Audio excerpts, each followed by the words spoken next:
जय भोजपुरी रउआ लोग से एगो निहोरा बाकी लाल रंग के सब्सक्राइब बटन के दबा के भोजपुरी फैंस क्लब से जुड़ जाए जा और ये घंटी वाला बटन के दबा के भोजपुरी के सब जानकारी बिल्कुल फ्री में मोबाइल पे पाई जा।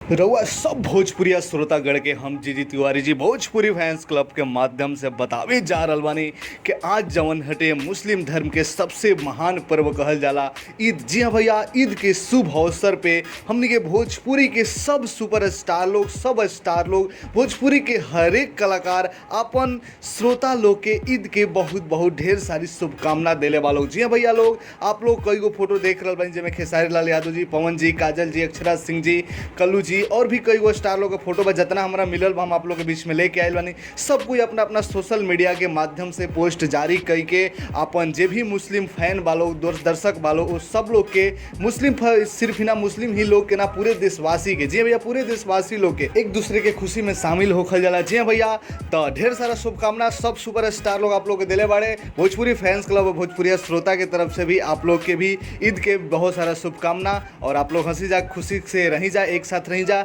और भाईचारा बना के रखी जा और भोजपुरी में एकता बना के रखी जा। मिलत नहीं अगला वीडियो में अगला न्यूज के साथ, तब तक जुड़े रही जा अपन भाषा वाला चैनल भोजपुरी फैंस क्लब से। वीडियो के नीचे दिए गए लाल रंग के सब्सक्राइब बटन दबा के, घंटी वाला बटन दबा के सबसे पहले खबर देख सकते हैं जा। जय भोजपुरी।